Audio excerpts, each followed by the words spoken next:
I'm Yo-Yo. And I'm Katia. Welcome to our podcast. Each week we learn from the experts about all things women's health and happiness. We are two very normal, imperfect women. Navigating this crazy thing called life. And trying to stay happy and healthy while we do it. So, grab a cuppa. Or tidy away that pile of laundry. And enjoy our discoveries. Hello and welcome. Hello, welcome to episode 56. Yes, thank you for joining us. Whether this is your first episode or you stuck with us the whole way. You're a fan, a true fan. We're glad to have you here listening. Thank you. And today's episode we had Hannah Holt.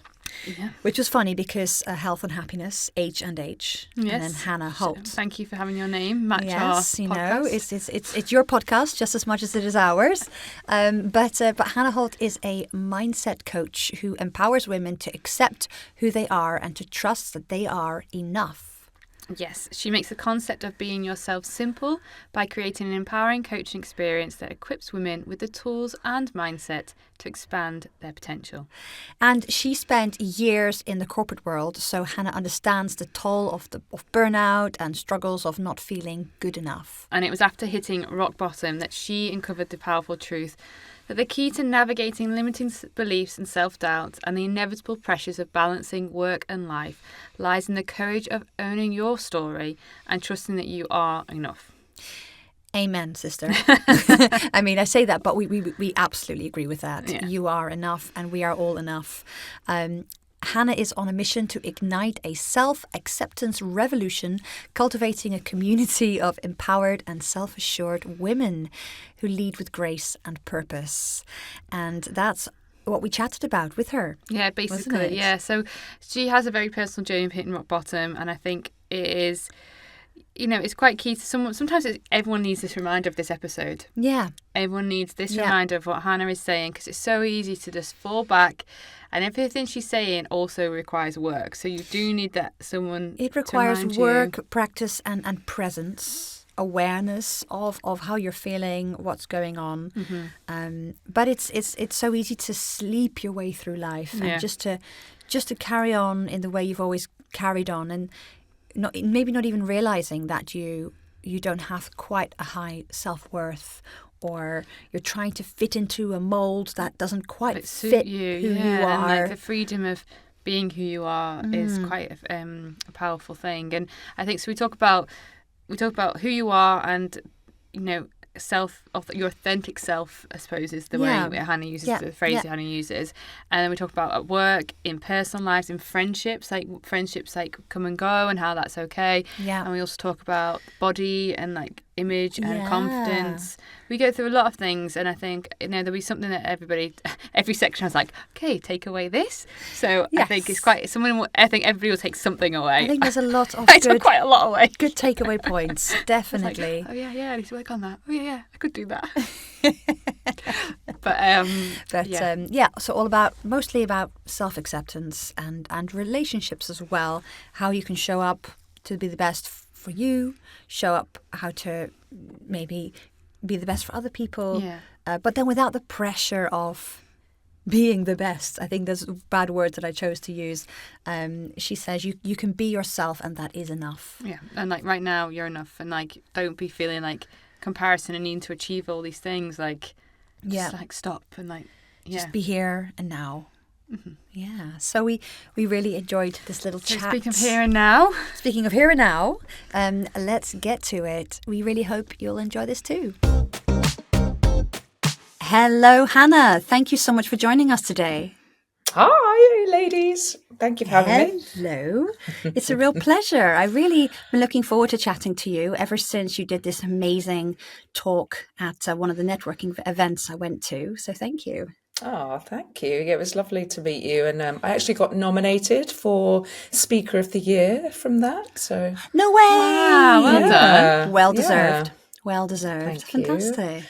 You. Yeah. So today what we tend to do is just dive straight into the topic. So we would love for you to just describe how what does it mean for someone to be their most authentic self?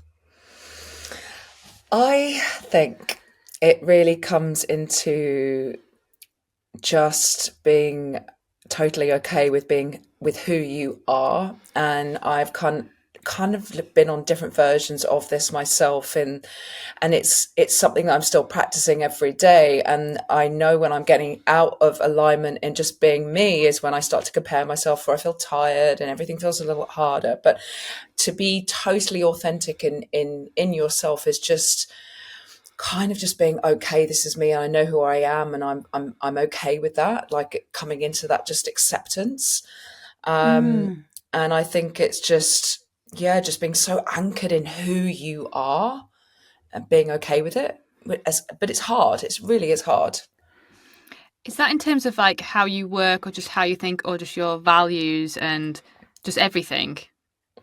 I think it comes to everything because, you know, to be totally who you are in, you know, whether you're meeting someone in the supermarket or whether you're walking into a boardroom, or like, people connect with people. People will be, you know, pulled to you because you are you, not by, you know, putting on a show or putting on what you think people want you to say. It's kind of like, you know, people know when you're being really, really true. And I think that comes from the energy that you give off in being just like really calm and content and really peaceful almost. So it's, yeah, it's kind of in all of my relationships and the work that I do is kind of just been like, there's no need to hide or shrink or change, or just be you, because you are Yeah. enough. You and in you and in all of you, you know? Yeah, yeah, wonderful. And I'm imagining this is also kind of accepting all your foibles, all the things that you might view as not being perfect, for example. Yeah. Owning them maybe, and kind of going, this is me. I'm gonna not hide this, or is that right? Owning it. Yeah. I like a woman or anyone actually that's just so like knows their worth is so powerful. You know, I don't want to be anyone else. This is me, flaws and all, you know, cellulite and not looking good, or grey hair, or, you know, wrinkles, or whatever it is. It's kind of like, this is me and I'm okay with that. And because the more that we, you know, pull ourselves apart, look ourselves in the mirror and say that we want to change something, or, you know, we want to go on a diet, or we want to, you know, do something to our face that makes us feel younger, it's kind of like we're losing ourselves from who we were meant to be. You know, I am really spiritual. I love like talking about like, we are all meant to be here. We are meant to look the way we are. We're meant to be in this place. We're meant to have arrived here together. This, you know, even having this chat, it's kind of like, the more that you can sort of anchor into, this is who I'm meant to be. This is where I'm meant to be at. This is what I'm meant to be doing. And it's okay if I don't have all the answers right now, because I'm just here right now. This is all I've got to focus on, is having this amazing conversation with you two ladies, you know. Nothing else matters right now. Yeah, wonderful. I love it. And this kind of reminds me of, you said you're quite spiritual. Little, like almost, I think, yogic philosophy or something, that everyone has a calling. Like everyone has a different skill sets, different ways of doing things, and it has a purpose in the world in their own unique way. Is that right? Yeah, it's funny you should say that, because I had my human design reading last week, and part of my design is that my portal, or whatever you want to call it, I don't know the actual word, is open. So I am never going to know my purpose. I know that I'm meant to do what I'm meant to do right now, and it's kind of like, and that's really helped me sort of disconnect as well with having to have all the answers and what's next. It's kind of like, right now I'm coaching women, I'm, you know, changing lives, and I'm fulfilling my purpose right now. Is this forever? Who knows? But I'm okay with that as well. So it's, I think a lot of us are searching for this purpose. What I'm doing now, do I have purpose in it? Is there something I should be doing? Is there somewhere I should be? And it's kind of like, no, just be here now. What you're doing right now is okay. You are enough. You're doing your best. Take the pressure off, because we're like, you know, everyone talks about find your purpose. And it's like, well, what even is that? Like, that's a, True. you know, that's a rabbit hole in itself.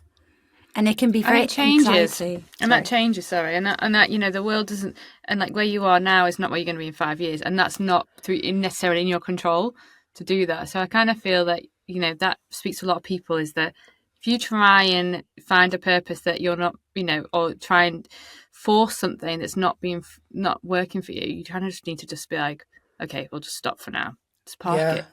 Yeah. It's not right. Yeah. If it feels like something is an uphill battle. Yeah, and it's everything saying no to you. Yeah. And you don't even need to be it doesn't need to be a spiritual thing. You kind of just know the effort versus the reward. You can, you can feel that, without it being like a huge, like, you're not finding your purpose. But if something's really hard for you every day, just stop for a bit and just stop. Yeah, maybe.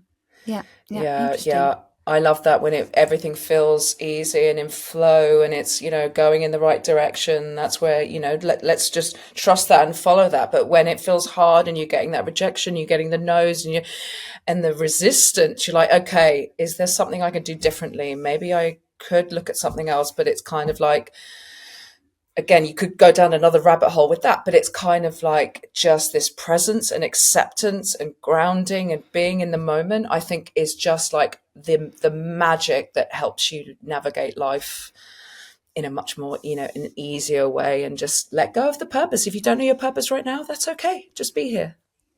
I love that. It can be quite anxiety provoking to feel like I have to have a purpose, actually. Yeah. And if that's like when you're young and you're in school or you're choosing universities, it's like, what do you want to be? So, I have no idea. Yeah. But yeah. There's so much pressure, isn't there, just to be, especially with all the noise on social media and like, you've got to be this or you've got to have that or you've got to, change the world and, but it's just be you and be okay with what you're doing, because that's okay. Yeah. So your message is you are already enough. Yes. Being you. Yeah. Nice. Well, I'm very interested in what brought you to this point. Like, what's your backstory? Why did you decide to go into the area of self-acceptance coaching? So I think it's because my journey started with self-acceptance. I spent years and years of my life not feeling enough. I didn't feel good enough to find love, because in order to find love, I should lose weight. From a very young age, it was drilled into me. You must look a certain way, you must dress a certain way, you must speak a certain way, you must be a lady, you must earn money, but you also must look after the house. So my dad was very old school. Love my dad, but so I, from a very young age, never felt quite enough, and it didn't show up for me. And I think this sort of really rings true in that, and until we're faced with like real challenge and real, almost getting to that rock bottom, suddenly we realize that something's got to shift, something's got to change. So it's almost like I was going through life, just like getting on with things. And suddenly I was in this job that I just, long story, but I burnt out, and I was kind of got to a place of just enough of giving myself such a hard time. And I saw on Facebook, a friend of mine was hosting a goddess retreat. And I contacted her and I said, oh, like, this really sounds amazing. She's like, there's one space left. And I just booked it instantly, flew off to Ibiza. And it was like the most amazing week I've ever experienced. I'll never forget it. Like, even talking about it, I get goosebumps, because it was literally, I started the week like this woman that was crying and lost and just completely broken. And I left Ibiza I know who I am. I trust who I am. I'm so like, accept who I am. Like, and I got back and my friends were like, what the fuck has happened to you?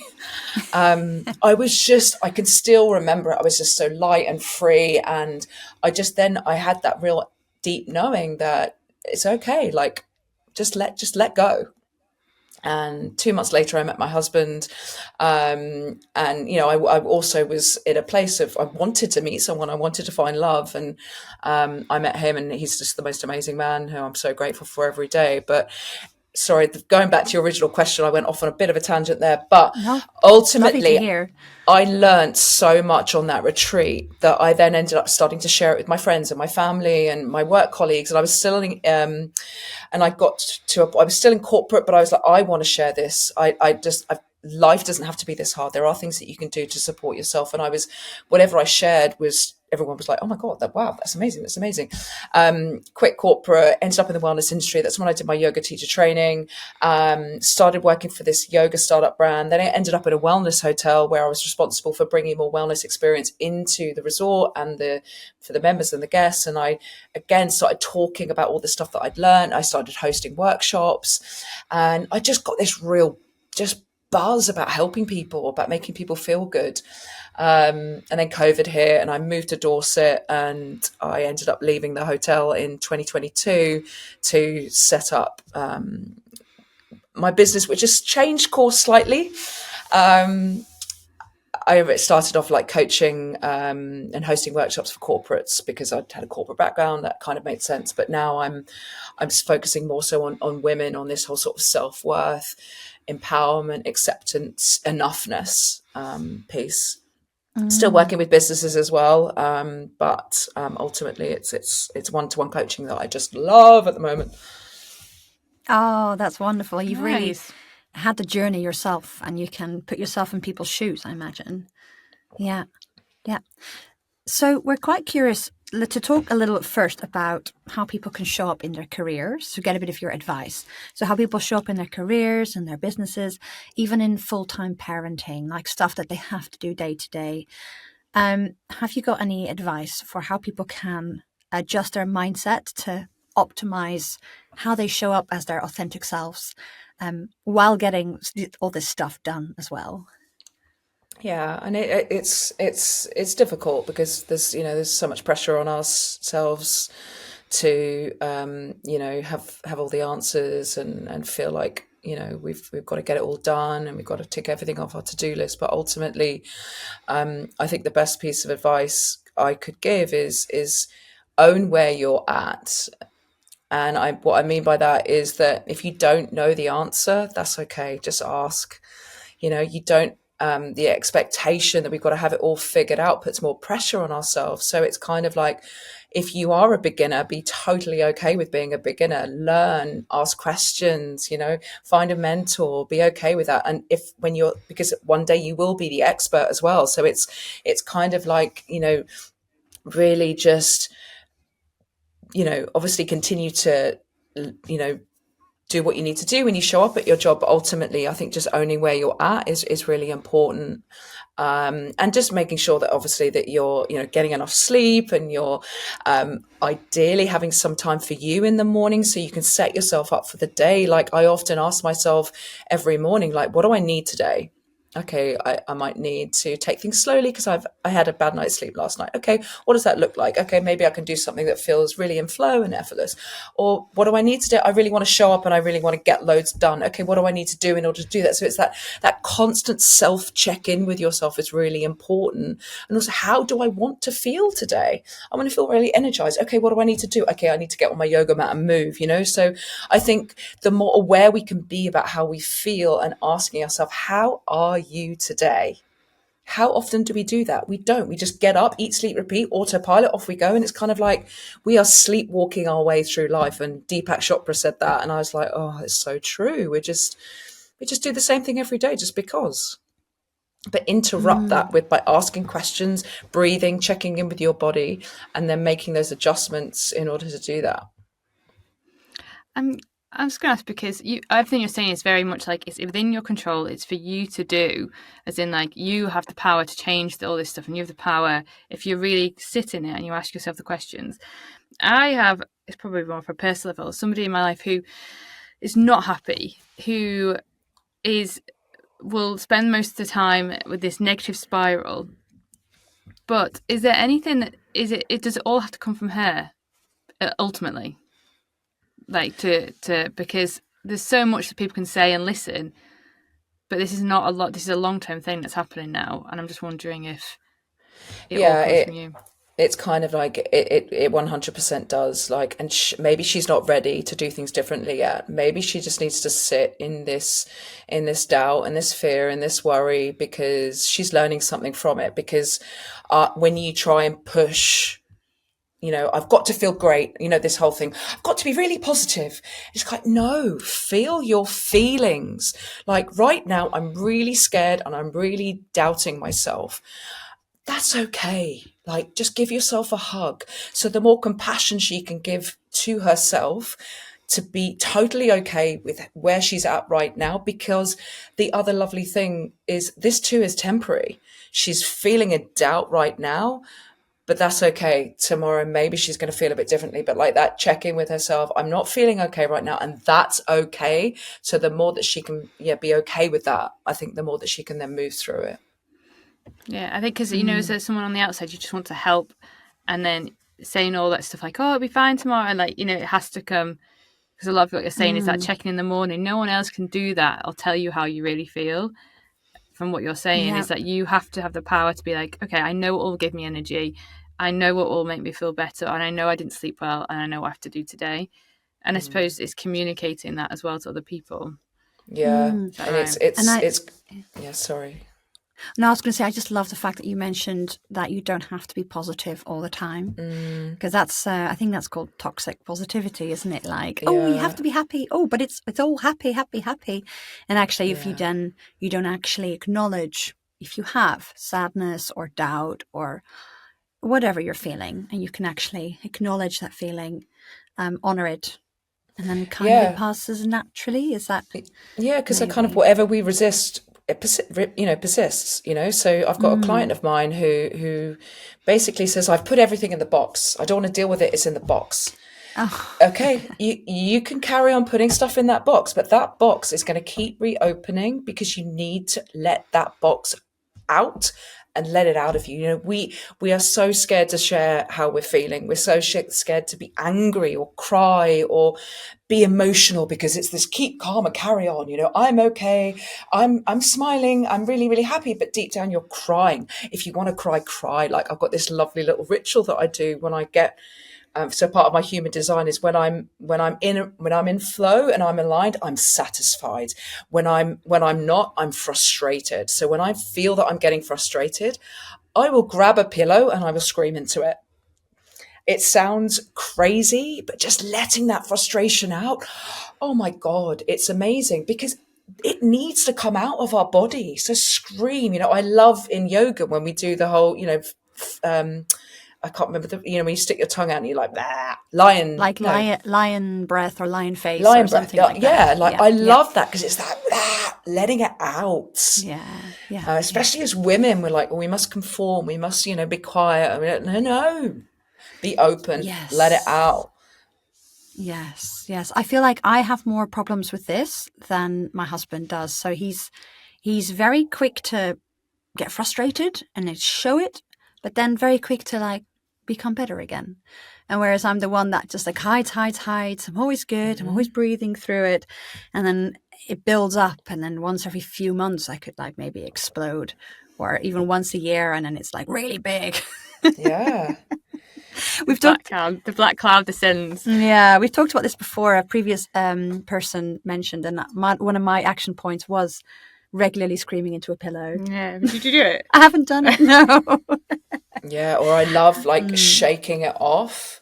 Like I've got this, put on a really, really loud song and just shake it off, let it all out off you because it's so important just to let that go.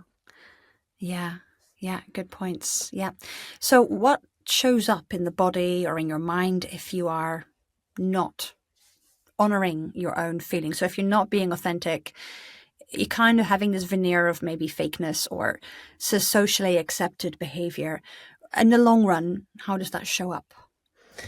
I think it'll show up differently for everyone, right? Like, whether it be something to do physically with our body that we make ourselves ill, or we our digestion slows, or I know for me that when I'm really out of alignment, my sleep is interrupted, or I can't focus, or everything feels harder, everything feels heavy.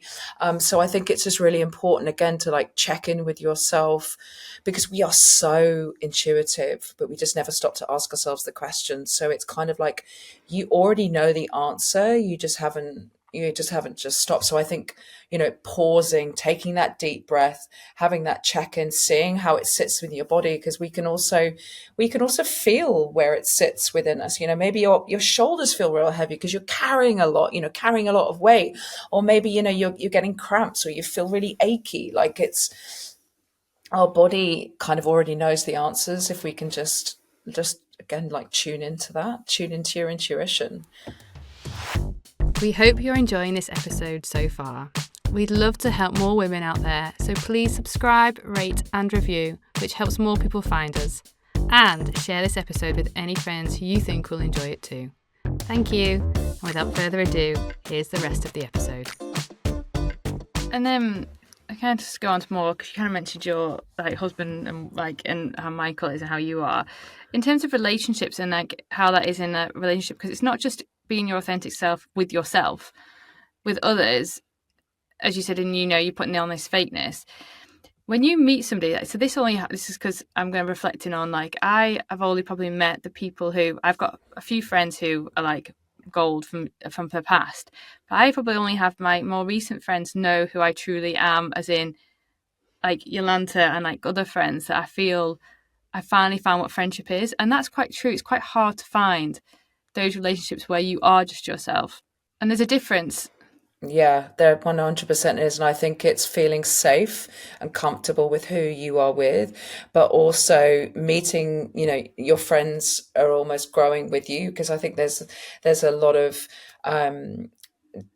difficulty with some friendships. If one is moving ahead, if one's doing really well, if one's like off finding love or getting married, and the other one is single and she doesn't have a job, or he doesn't have a job, whatever, there's that kind of comparison and resentment and this poor me victim mentality, when actually we are all navigating our own life based on where we're currently at that moment. So it's kind of like surrounding yourselves with people that make you feel good. And if you have outgrown a friendship, like, that's okay to not invest your time with that person anymore.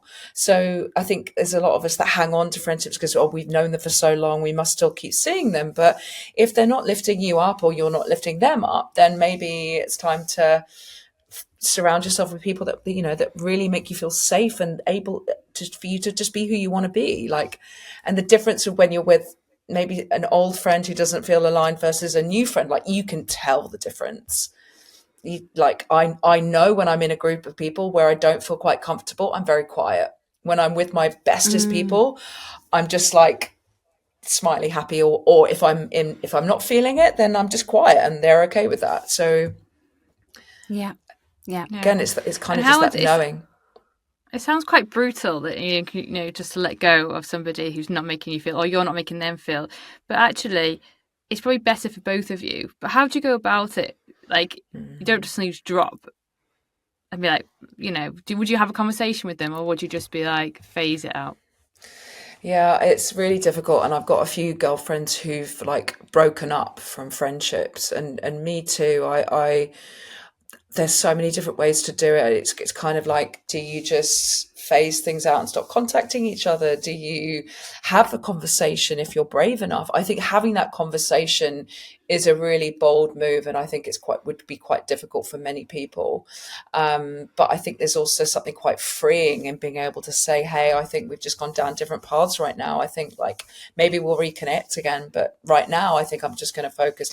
Our time is so precious, and who you give your time to is value, and it impacts you, because who we surround ourselves with, we're picking up their energy, right? And especially if you're in a room, cortisol secretes. So if someone is stressed next to you, you're going to pick that up. If someone's high vibing, you're going to pick that up as well. So energy is magnetic. So if you are with someone who is really not making you feel good and pulling you down, you kind of got to be brave and say, this person is not fulfilling me right now. I'm going to so I don't know, back to your question, it is a difficult conversation. The same as breaking up with a relationship. It's hard to do, but there's something so powerful in saying, I don't think this is working. But I imagine, so with a friend, for example, if it's isolated occurrences and they're really low and down, and they might have like negative energy or a lot of stress, that's probably, depending on the situation, you might want to support that friend. Whereas I guess if it happens chronically, if it's just someone's character trait rather than a I suppose it's where you are situation. as well. If you're in a very stressful, like, you also need that. You need to be the friend who's supported for once. And I think if you're normally the supporter of this friend, that's where you might find it. And it has to be both. It has to be equal. Yeah, seesaw. Yeah, it has to be the balance, I suppose. But my whole point was, well, you shouldn't feel guilty about when friendships kind of fizzle out. Because sometimes it is that you might reconnect later, but also it doesn't have to necessarily be a conversation unless somebody brings it up or you want to have that conversation. But you know that those friends that make you feel good, and they're the ones that you should, those friendships that you really they're cherished, they're the ones you should really put the effort and the energy into. Whereas I think that example, like, I wouldn't ditch that. I wouldn't be like, oh, you bring me down this, like, for a couple of months, I can't be with you. Yeah. It depends where your mindset is. Yeah, true. You're a bit depressed right now. Bye. Yeah. I can't deal. No. Only good positive vibes only. Yeah. Yes, that would be a bit extreme. And I think, speaking of like recent friends, I think if you've gone through difficult times, like I know not everyone is in the young child phase like we are at the moment, and there's different challenges in life as well, but we've currently gone through the challenge of having young children, and it's something like if you meet other women who are in that kind of challenging sleep deprivation, no time for yourself, I think that's why we've got so close. But you're in that raw state. We see rock bottom. Yeah. We see absolute rock bottom. It's like that Alcohol Anonymous, but like for mums. Yeah. And I'm sure there's other aspects of life that can bring you rock bottom. And if you meet someone else at the similar rock bottom, you go through that experience together, and then that it bonds you. Yeah. Solidify a friendship somehow. We can often bond through our problems. Like if someone says, I didn't sleep last night, oh no, me too, connection. Like we are primal instinct is to connect. So if we can find that familiarity, that commonality, then we'll be drawn to that person. And that's why you often end up with friendship groups that are all got similar beliefs and values and behaviors, because that becomes the norm.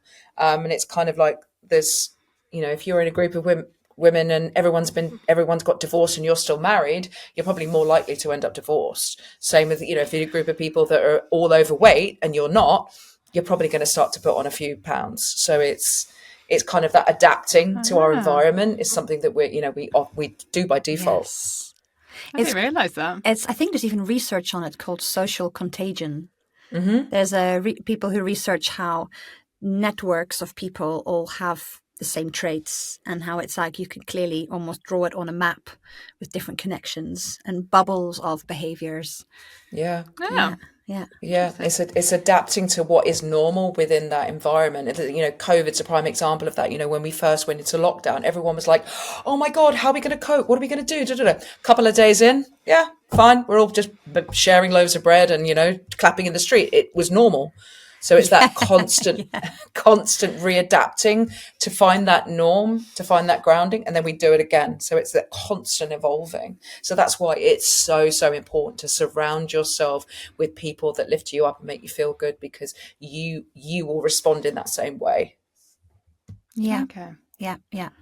Interesting. So we've talked a lot about kind of supporting our own authentic self, being ourselves, showing up for ourselves. But maybe have you got any advice for how people can show up for others? While, at the same time staying authentic and not compromising yourself, but any tips for people really being the best person for their friends and their loved ones as well? Yeah, it's a similar vibe with being the energy that you want to attract, right? And I often play a game, especially if I'm going to see my grandmother. She's not my official grandmother, she's my husband's grandmother, but she's so negative, and the whole world's coming to an end. She's always moaning, because she's always done that. She always finds something to moan about. And whenever I see her, I just try and flip everything she says on its head. Like, oh, the weather's awful. I'm like, yeah, but it's going to be sunny this afternoon. Or, oh, did you see that on TV? It was a terrible program. Speaking like this because she's from up north. And I'd be like, yeah, but this is coming on next and that's going to be really good. So it's kind of like just the more aware you become of your environment and how the people are acting in, you can change your energy depending on how you want to make them feel. So it's kind of like almost leading by example. And if you want to bring love and joy into a situation, you can, if you set that as your intention. So I went to a festival in London back in August with a girlfriend of mine. And I was like, I'm going to give out as much love as I can today. And I was kind of like just this, I mean, the music was amazing and I was full of love anyway. And I was in the queue for the toilets, and there was literally two people in front of me. My girlfriend had just gone in, and this guy rocked up, and he was like, "Oh, is this the queue?" And I was like, "Yeah." And he was like, "Oh, for fuck's sake." And I was like, there's only a couple of people ahead, like it's okay. And his energy immediately changed. And I said, you can go in front of me if you want. And he was like, no, it's okay. And we ended up having a chat, and just like that, he changed, because I was giving off this cool, happy, it doesn't matter. And so it's kind of like, yeah, really being clear with how you want to make people feel, because people will change based on how you show up. And maybe not reacting off someone's negativity. Like you didn't then go to that guy and go, all right, mate, you don't have to be angry about it, like in an angry way. You actually, oh, you know what, go in front of me if you like. So you really consciously don't bounce off the negativity. Yeah. That can be quite hard to do, though. Yes, very self-controlled. I was like, what? He said what? I'd be like, calm down. Calm down. Not that big a deal. Yeah, that takes a lot of self-awareness and practice, I'm sure. Yeah. I mean, that's well done. It 100% takes practice. Because as we mentioned, 95% of what we did yesterday, we did today. So we are on autopilot. If we want to change something, we have to do that with 5% of our conscious brain. So to be really intentional right now, how you want to make people feel, it takes then, okay, how am I then going to carry that out through the rest of the day? And it will be hard, but it's like creating a new habit. It takes practice. It can take consistency in doing that every single day. And it's kind of like we end up feeling a certain way. We can end up like, if you're going back to your friend who's, in a place of like really doubt and feeling really heavy, that is now her new familiar. That's her new norm. So in order for her to break away from that, it takes really intentional. Okay, today I want to do things differently. Today I'm actually going to do something that's good for myself. Because if you think like when something's really, really familiar, it's really, really strong. That new neural pathway is strong. It's like this. When we want to do something new, it's like that. So that's going to be really, really hard to break away from, because this has got the energy pull. So you can always get pulled that way. So it's kind of like, that's why starting something new is really hard, because it's unfamiliar and it's new. Like, today I'm going to get up at 5 a.m. and I'm going to practice yoga for an hour, and I'm going to do that. Like, if you've never done that before, that's going to be really, really hard. Yeah, absolutely. So the familiar paths have a huge gravitational pull, and then the unfamiliar ones, it's like, going against the grain, but is good for you if it's intentionally done. But also to add to that as well, like we are wired for protection. We are wired for survival, and that's why we do the same thing every day, because we survived yesterday. Let's do that again because it's safe. So when you do want to start something new, when you want to change, you're going to get all the reasons under the sun not to do that one thing, because it's fear. What could happen if I go down that route? What could happen? You could be, anything could happen to you. So do this. This is okay. Stay here, stay here, stay here. So that is safety. So it's also, we're fighting against our human instinct as well to make a change. Oh, wow. Yeah. It's such a funny way of putting it. Even something as simple as getting up earlier in the morning, like your body does fight it. Like, you didn't sleep well last night, or you didn't have a best night. Should you really be doing that today? I can hear my own thoughts of like, why I should not be getting up half an hour earlier in the morning when I should. Yeah. Oh, that's my dream one day to get up early enough. Yeah, you will find all the reasons under the sun not to do something new. And that's because your body wants to keep you safe. So that's kind of another little lovely way to approach it as well. When you hear the resistance, when you hear that, oh no, you shouldn't do that, or no, maybe you should just like, it's okay. I'm okay. Like, it's safe to do this new thing. It's safe to try something new. I'm okay. Like, so it's almost again coming back to that self-talk and nurture, because your brain just, your body just wants to protect you. And that's like, yeah, that's really, really lovely, but I'm going to try this, and that's okay. And speaking of that safety urge, it's more, I think I've heard from other people that it's the very short, immediate safety that your body is geared towards. It's not thinking so much in the long term. So often the immediate safety response will be like, I know this is fine. I survived this moments ago or yesterday. But often the more difficult choice that your body will resist is something that could probably help your health in the long run. I mean, it can't balance it. It can't argue with itself. Like kind of getting up earlier and doing exercise in the long run probably will be very good for your health. But in the immediate time, your body's kind of thinking of safety in the short term. But but like, it's so cozy and warm in bed, and so I'm safer. But it is that kind of your body. That's up to you to, as Hannah said, to kind of chat over it. You've got to shout louder. Yeah, speak to it. It's okay. Yeah. Cool. Interesting. I'm like, I might try and get up early tomorrow and go for a run. Do it. I can't have just said that out loud in witnesses. I'm going to keep you to it. Well, you've already had the thought, so you've got to honour that now. Yes. We don't actually have this question on the thing that we sent you, the list we sent you. What? I'm not answering it then. You're like rogue. You're going to be unsafe after this question. But I remember very much from your lovely talk at the event that I met you. You did go into your background with food, and you said how you got into this space was through very strict home environment, very controlling on weight and stuff, and feeling like you weren't enough if you weren't a certain shape. I'm sure there's so many women that can relate to that. Is there something you can maybe say a bit about that, and how you can make women listening to this podcast feel more accepting of themselves as well? And their body. And their bodies. Yeah. Yeah, for many years, I thought I will be happy if I get to a size 10. And when I got to a size 10, I was the most miserable I'd ever been. I put my body through so much. When I talk about all the things I used to eat or didn't eat, like, it's just like, what? But I think the best thing that sort of helped me is just to sort of see your body for what it does for you rather than what it looks like.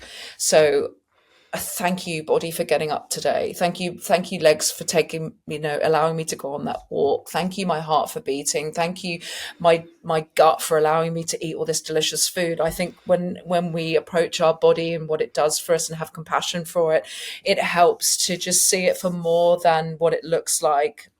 But ultimately, it's to do things that make you feel good, wear clothes that make you feel good, throw out anything that you've got to squeeze into. Or I've kept clothes for years because I thought one day I might fit into it, and it's like, throw it away, put it on Vinted, get rid of it, just keep doing things that make you feel good, because otherwise what's the fucking point? And that's the other thing, like, to look a certain way, like, you lose weight for a wedding or you lose weight for a holiday, and then you get on that holiday and you're like, well, then you give yourself a hard time for what you eat, what you're eating on that holiday, and then you put on the weight, and then it all starts again. If you don't put on weight on holiday, you haven't had a good holiday. My husband said that to me a couple of years ago. He's like, if you don't put on weight in Italy, you're not doing it right. So have fun, eat food, enjoy food. Like, you're never going to be the body that you think you want to be, because when you get to that body, you're not going to want to stay there, because it's so constricting. Yes. Yeah. Wonderful. And I love your approach of thinking about what the body does, because I think if you do that, you will naturally strive towards a functional, healthy body anyway, regardless of what it looks like. If you feel like, oh, well, my legs aren't strong enough to go for a walk that I would really like to go on, you kind of work on getting stronger legs rather than trying to get some kind of shaped legs. Yeah. Yeah. Um, I think it's also like there are so many people less fortunate than us, people that would so love to go for a walk that can't because they're in a wheelchair. So I think it's that gratitude and thankfulness for every single, like, our body is healthy. We were able to get up today because having more compassion for myself has 100% helped with my digestion. Because whenever I used to eat things under a stressful environment, and this is another amazing piece of advice, that if you are eating a cake and you're looking at it going, I shouldn't be eating this. I really should. Oh, I'm supposed to be on a diet. Oh, all these calories. Oh, I can't believe I'm eating this. Your body is under stress. Your body thinks it's under threat because you're feeling guilty, and there's shame within that as well as you're eating that cake. That cortisol will be released, adrenaline, because there's a problem. Your body thinks there's a tiger in the room.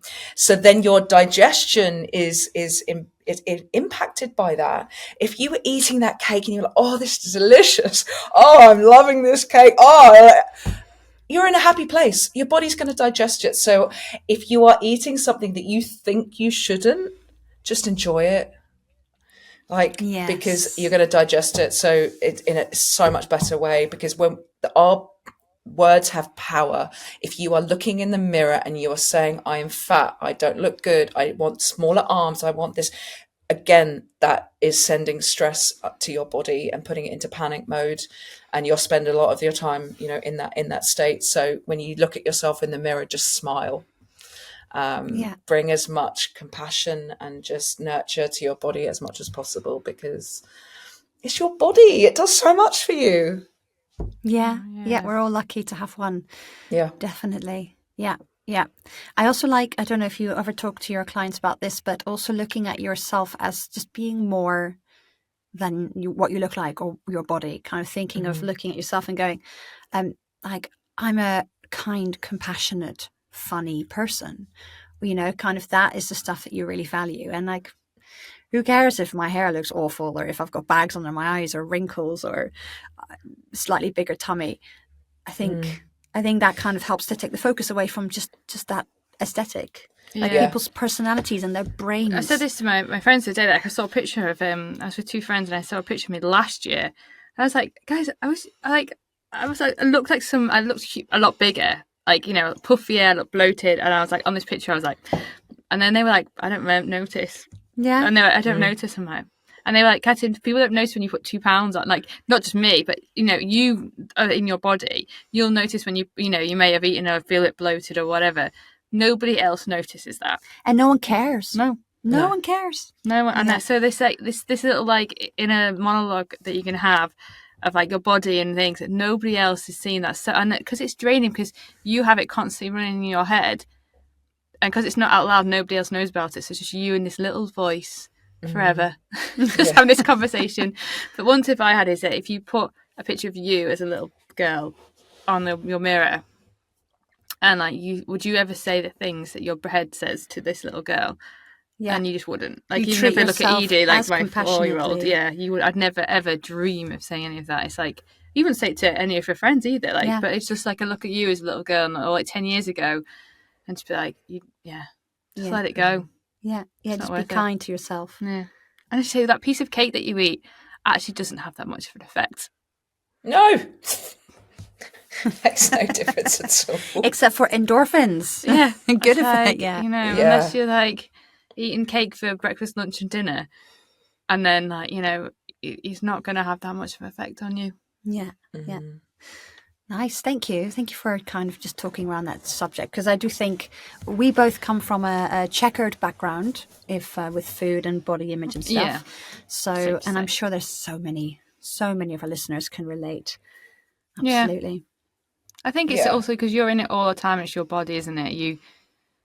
And we were programmed as children, I think, a lot more that was important. Well, yeah, I mean, I grew up within, the Kate Moss era. Nothing tastes as good as skinny feels. That heroin chic, must be as skinny as possible. And it's kind of that pressure, it makes a difference. And there's so many young girls that are looking at social media, and the body's image is a huge, huge problem. And women not feeling good enough in their body is huge. So hopefully one day that will all change and we'll all just be okay with who we are. But I think right now it's just please just be kind to your body.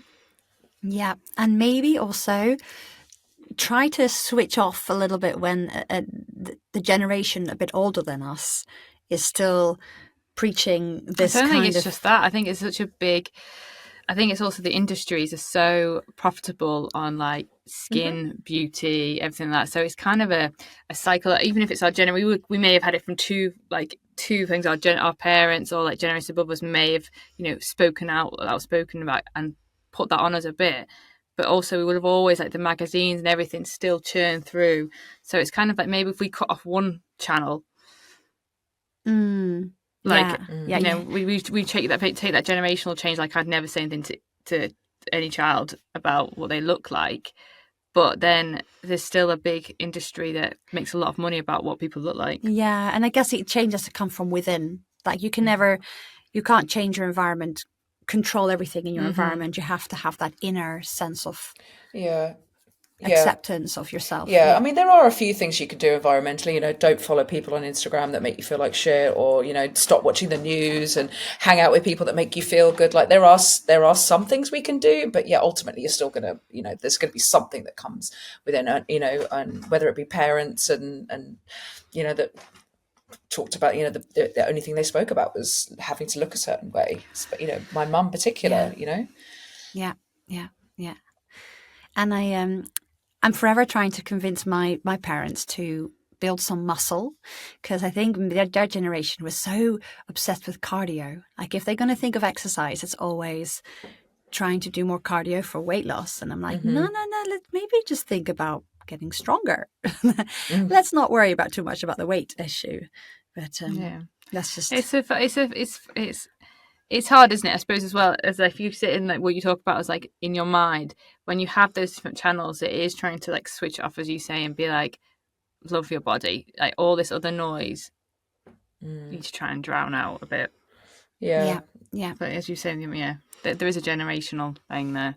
I think so. Yeah. Well, they exercised for their image. They didn't exercise to feel good or build strength, or it was all about getting to a certain size or losing weight, or So I think it hopefully will change, because there is a big shift in how we speak about our bodies and how we speak to children about their bodies as well. Yes. Hopefully, but. Yeah, absolutely. I think it's also funny how, like, when you see a child with, like, we love a bit of chub on children, don't we? And then somehow it's we don't love it on adults. It's such a funny double standard that we have. But but I think I can take a lot from, and as Leanne said, a lot of people maybe be able to take what you said about it's just appreciating what your body does. Yeah, your body is a beautiful machine. Not beautiful, as in like an amazing machine. It's like something that works for you, and you're so grateful that it can help you digest food, your heartbeat, to let your blood go round and have a beautiful brain that can think. All those things. It's just onto another quick question. We've talked about body, we've talked about a bit about relationships and like work and just general daily things. Is there anything else that you get clients particularly coming to you for?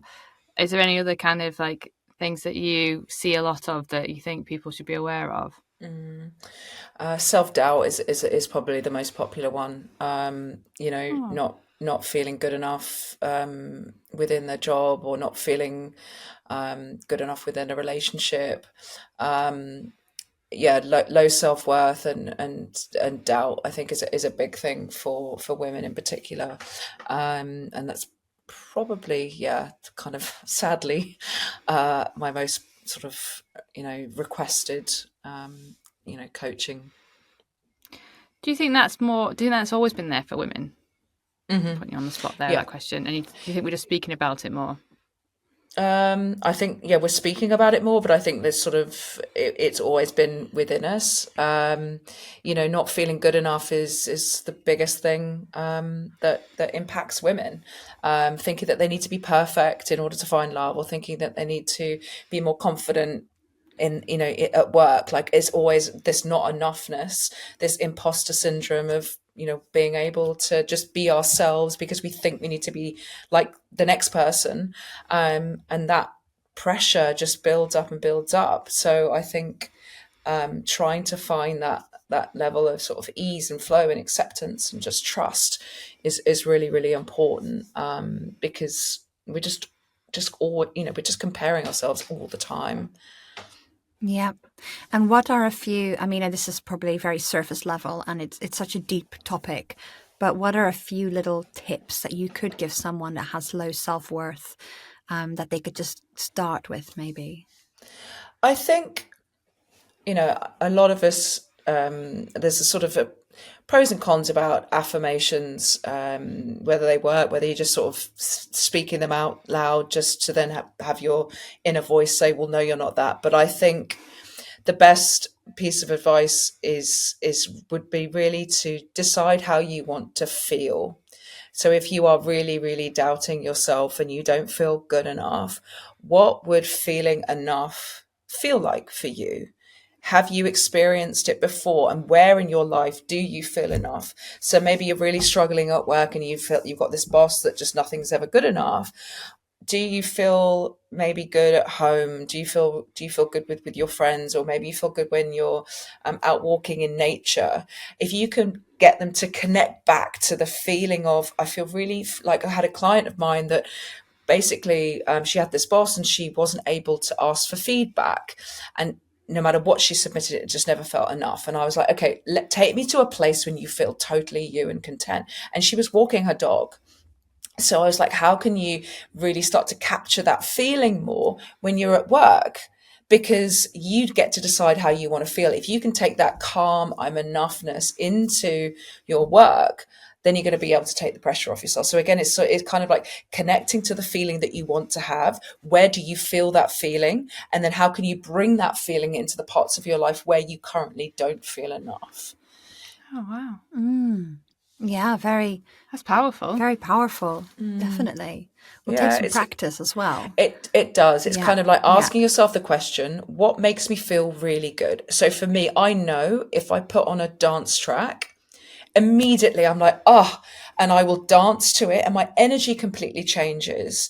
And then I can take that energy into the next thing I'm working on or whatever. I know if I go and stand outside in the garden after this and let the sunshine on my face, I'll be like, oh. So it's just that, where do you feel really content and really, really good? And how can you then, you can almost create that feeling as well if you close your eyes. So if you're in a really, really stressful situation, maybe you're walking into a meeting and everything's it's really, really noisy. If you just close your eyes and just imagine yourself walking your dog or out with the sun on your face, your body will feel that calm. Your body will connect to that feeling, and that, you know, that visualization and intention setting and manifestation, attracting things. It's kind of like, you know, athletes use visualization all the time.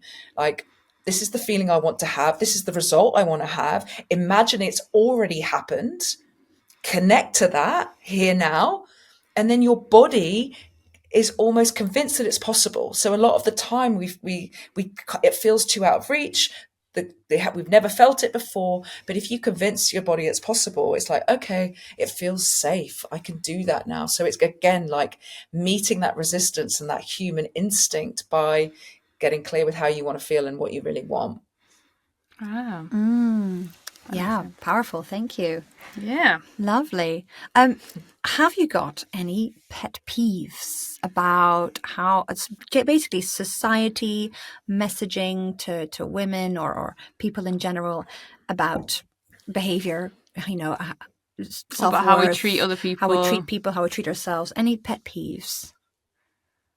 That's kind of a whole episode in itself, isn't it?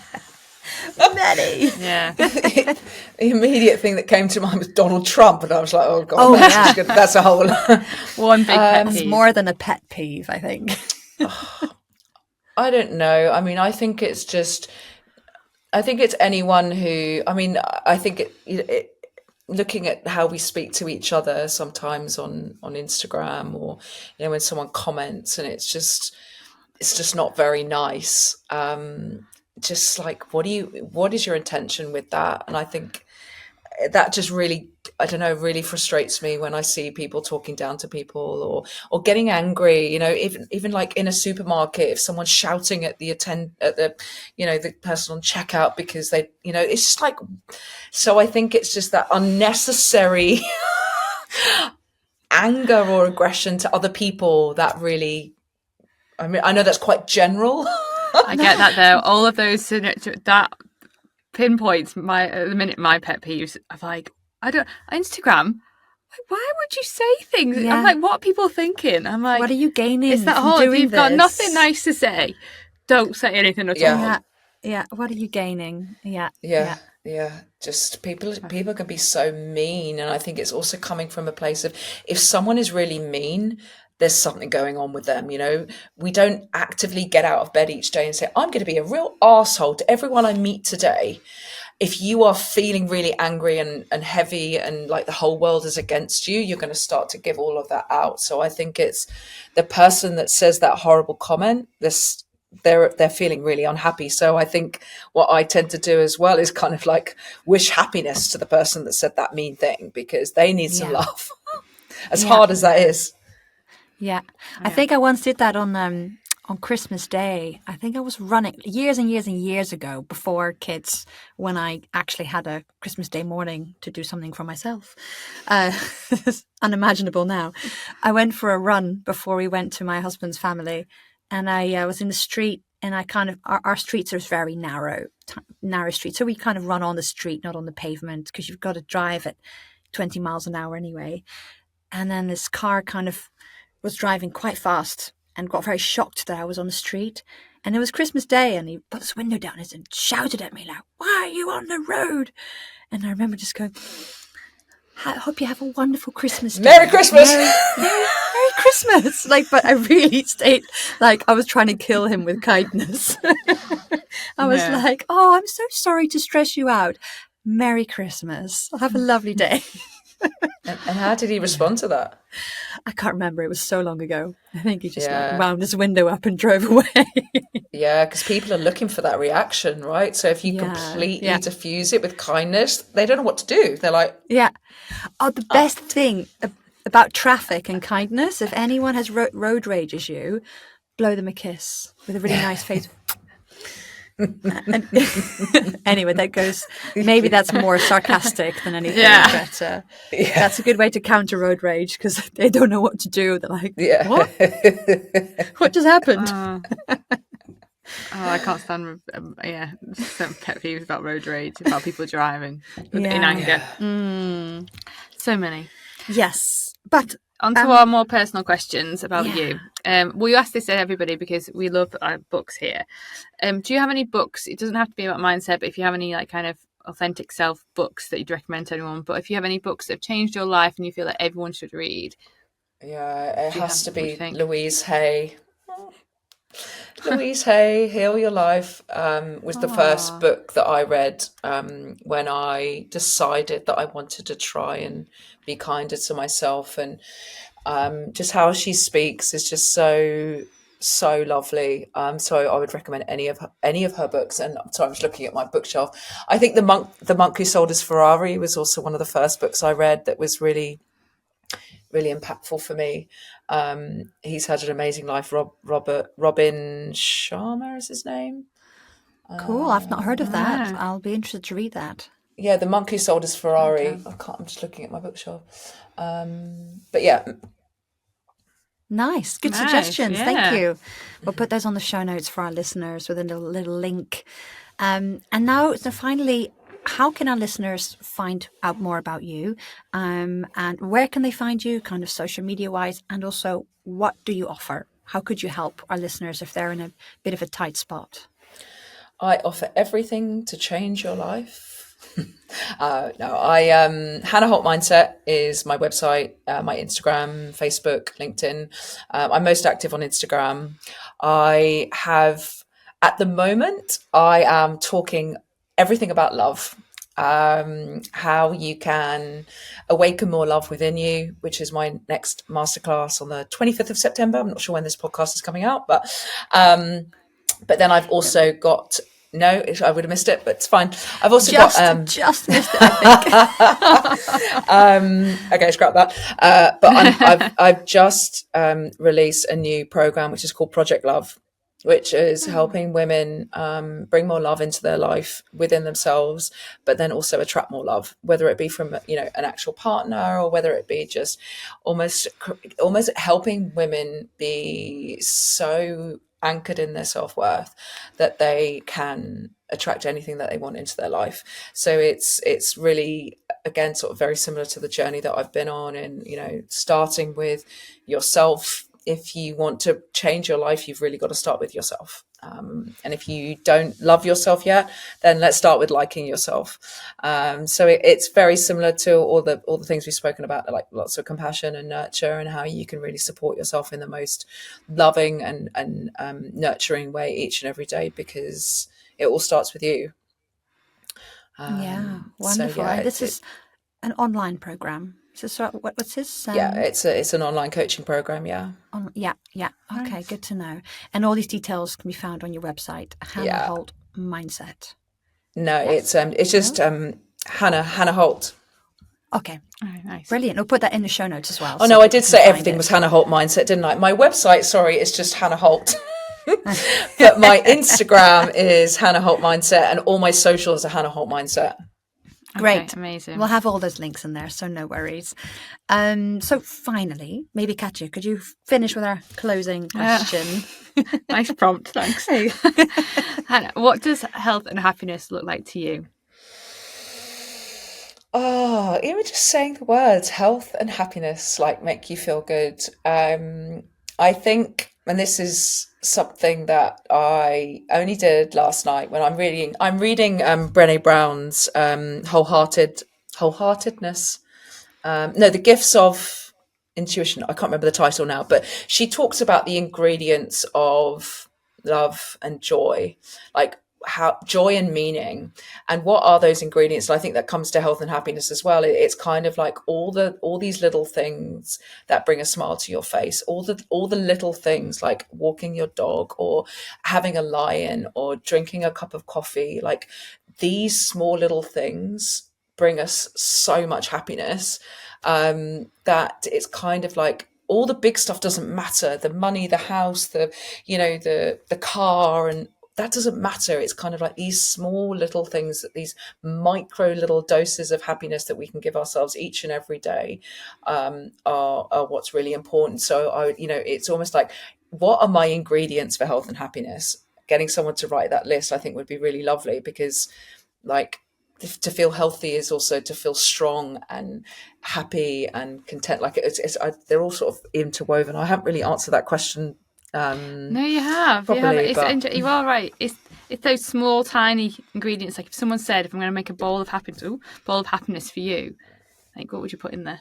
And it's all like that. It is those things like that cup of. When you said about the cup of coffee, little things. I was like, oh yeah, just sitting there in a nice cup. There's something just so nice about that. Just the sensation of the warmth in your hands, the smell of the coffee, and the taste, and the whole experience. Yeah. I really feel, yeah. Or even we bring it back to some different lifestyles. If someone has a young child, then lions don't really happen. But if they might like a little moment when they're sitting on the sofa watching something on telly and just having a little cuddle, that's like a little moment of happiness, isn't it? It looks different for everybody. And I think those little micro moments are cultivated from that awareness. Like if you are playing with your child, really be there, like laugh with her or him, play with the toys, like giggle, like get giddy, because that's really magnetic as well. So I think it's really being mindful about those happy little moments throughout your day will effectively also bring the health, right? Because when we're happy and we're healthy. Yes. Yeah. Happiness leads to health, and vice versa. It often correlates as well. Yeah, it's scientifically proven that laughter is the best medicine. Ooh, I like that. Nice. But yeah, thank you, Hannah. Thank you so much for spending this hour with us and just talking through all these wonderful and important topics. Is there anything else that you would like to mention that you did not get the chance to mention? I think we've I don't think anything. The only thing is that H&H, I think, as we said when I first came on the channel, that I feel like I'm in your studio. Hannah Holt. Hannah Holt podcast. Yeah. I did think that when I said what does health and happiness look like to you, like Hannah Holt's health and happiness. Yeah, there you go. You can become part of the team. Yeah. And I want to put you on the spot. So you mentioned to me before this interview that you were going to start a podcast at some point. So do let us know when you do that. I will. And then people can go and check you out. Yeah, definitely get that going, because you've got so much goodness to say and to say to everyone and to bring to the world. So definitely get your own podcast started. Okay, it's coming. I've changed the name of it a million times. You can't take H&H though. No, I won't. Sorry. All right. Thank you so much for coming on today. It's been a pleasure. I've got a lot of homework, I feel, from your episode, but it's been really nice to chat to you. Yeah, thank you so much. Thank you. Thanks for having me. Bye. Hello again. So here we are, another episode. Oh, I hope you enjoyed that. I think, whether you don't feel, I think whether you feel you've not felt the way, like, you may not, I don't know what I'm trying to say here. You may, blah, blah, blah. Blah, blah, blah, blah, you blah, may blah. not have, I think, I'm trying to say that you may not have thought you needed to listen to that episode, but actually, I think a lot of people, if they're honest with themselves, can take something away from this. I think almost everyone, we're all trying to fit into a mold. We're all trying to achieve. Life these days is about achieving, earning money, looking good, doing this, doing that. I think it's all more. It's all actually pressure, isn't it? Yeah. So I think all of us can take something away. I definitely can take things away from this. And I wish I could have told myself this in the past as well. Yeah, but then maybe you've got to be at the stage where you're ready to. I think you're more accepting of things as at different times of your life. Like sometimes you're like, no, I can't deal with that right now. But things come into your life to make you think, don't they? Yeah. This could be the start of someone's accepting journey. Yeah. And I feel like I'm going to take this with me into young baby journey. But maybe I'll talk about this more on Thursday. Oh yeah, Thursday. In the Weekly Waffle. Yeah. Well, for now, thank you for staying with us and listening. We hope you found that episode useful and you also took away some positive things. Absolutely. And do get in touch if you want to ask Hannah any other questions. She is in contact with us, so you can ask her anything. I'm very sure she'll be very happy to answer your questions. And we will address those in the next episode if you do ask us anything. So, well, we'll see you on Thursday. Yes, see you at our Weekly Waffle. Take care. Thanks so much for listening all the way to the end. If you'd like to get in touch with us, you can email us on hello@healthandhappinesspodcast.com. Or we'd love to connect with you on our Instagram, Facebook or TikTok pages. You'll find the links to all our socials and more on our website, www.healthandhappinesspodcast.com. And lastly, before you go, please give our podcast a rating and a review. It really helps others find us. See you next week. Bye.